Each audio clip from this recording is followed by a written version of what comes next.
بسم اللہ الرحمن الرحیم۔ السلام علیکم ناظرین، آپ کا استقبال ہے ہمارے نالج شیئرنگ چینل موٹی بات میں، جہاں ہم اسلامی تعلیمات کو آسان اور دلچسپ انداز میں پیش کرتے ہیں۔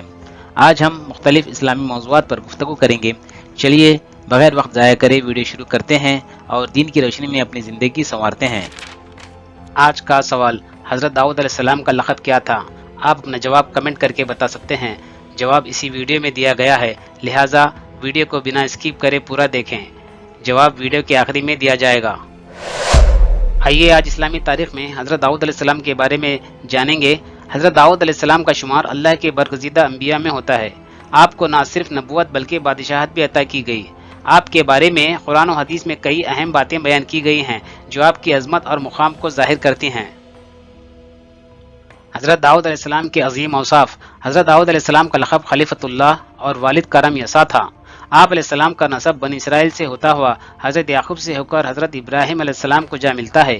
اللہ تعالیٰ نے انہیں حکمت، انصاف اور فیصلہ سازی کی بے مثال صلاحیتیں عطا فرمائی تھی۔ آپ علیہ السلام پر آسمانی کتاب زبور بھی نازل کی گئی اور اللہ تعالیٰ نے آپ کے لیے لوہے کو نرم کر دیا تاکہ آپ لوہے کا زرہ بنا سکیں۔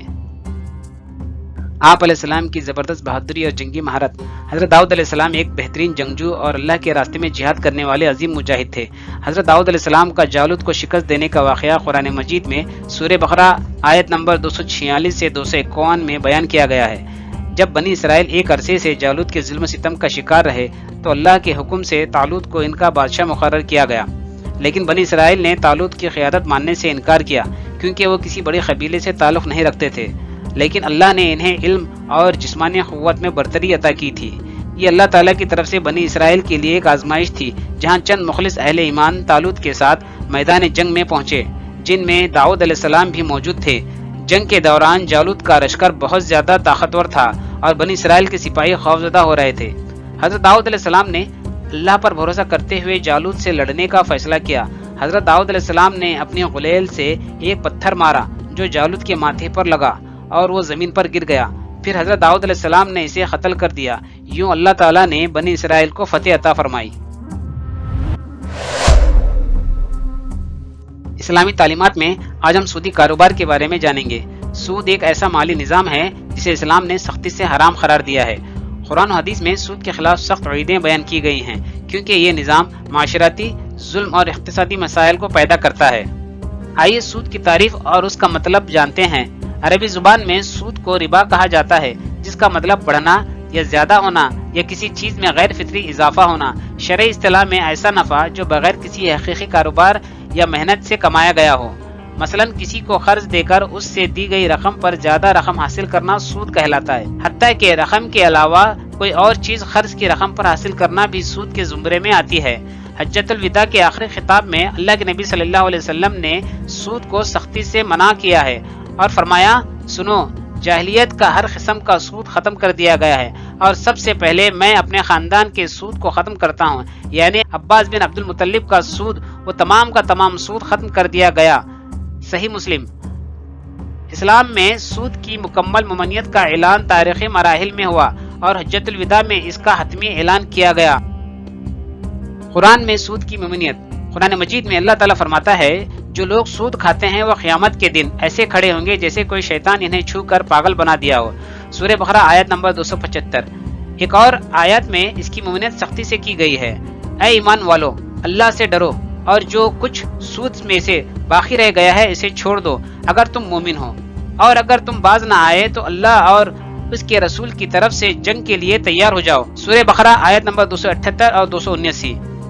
اس آیت مبارکہ میں سود کو اللہ اور اس کے رسول کے خلاف جنگ قرار دیا گیا ہے۔ سود خور شخص قیامت کے دن انتہائی ذلیل اور رسوا ہوگا۔ نبی کریم صلی اللہ علیہ وسلم نے ارشاد فرمایا، سود کے گناہ کے 70 درجے ہیں، ان میں سب سے ہلکا درجہ اپنی ماں کے ساتھ زنا کرنے کے برابر ہے۔ یہ گناہ اتنا شدید ہے کہ اسے زنا سے بھی زیادہ خطرناک قرار دیا گیا ہے، لیکن افسوس آج ہمارا مسلم معاشرہ ان تعلیمات کو بھلا بیٹھا ہے اور اس گند کو کاروبار کا نام دے کر اللہ اور اس کے رسول کی کھلی نافرمانی کرتے ہوئے اللہ کی لعنت کا مستحق ہو رہا ہے۔ یاد رہے، وہ مال ہرگز فائدہ نہیں پہنچا سکتا جو اللہ کو ناراض کر کے کمایا جائے۔ بہتر یہ ہے کہ مال حلال راستے سے کمایا جائے جس کے استعمال پر اجر ملے اور دنیا و آخرت سنورے، ورنہ وہ دن دور نہیں یہی مال اولاد کے لیے فتنہ اور آخرت کے لیے عذاب کا سبب بنے گا۔ آج بھی وقت ہے کہ ہم اللہ سے اپنے گناہوں پر توبہ کریں اور معافی طلب کریں۔ آئیے قرآن نالج میں آج قرآن مجید کی خصوصی اعداد و شمار کے بارے میں جانتے ہیں۔ قرآن مجید میں نماز کا ذکر 67 بار کیا گیا ہے، اسی طرح زکوٰۃ کا ذکر 32 بار کیا گیا ہے، اور روزے کا ذکر 13 بار کیا گیا ہے، تو وہیں حج کا ذکر 12 بار کیا گیا ہے۔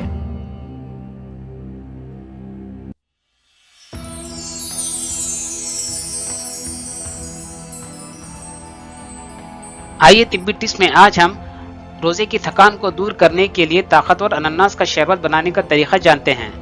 اجزاء: انناس کے ٹکڑے 1 کپ، ٹھنڈا پانی 1 گلاس، شہد یا چینی 1 سے 2 چمچ، لیمبو کا رس 1 چمچ اختیاری طور پہ، برف کے ٹکڑے حسب ضرورت۔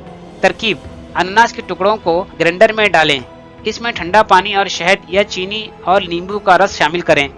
تمام اجزاء کو اچھی طرح سے گرینڈ کریں جب تک کہ جوس ہموار نہ ہو جائے۔ اگر زیادہ ٹھنڈا پینا چاہتے ہیں تو برف کے مزید ٹکڑے شامل کر کے دوبارہ گرینڈ کریں۔ گلاس میں نکال کر اگر چاہیں تو سبزہ بھی شامل کر سکتے ہیں۔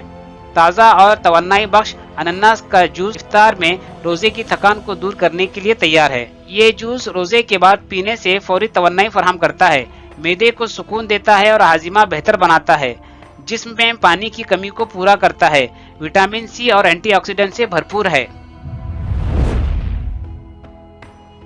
آج کے سوال کا جواب: حضرت داؤد علیہ السلام کا لقب خلیفۃ اللہ تھا۔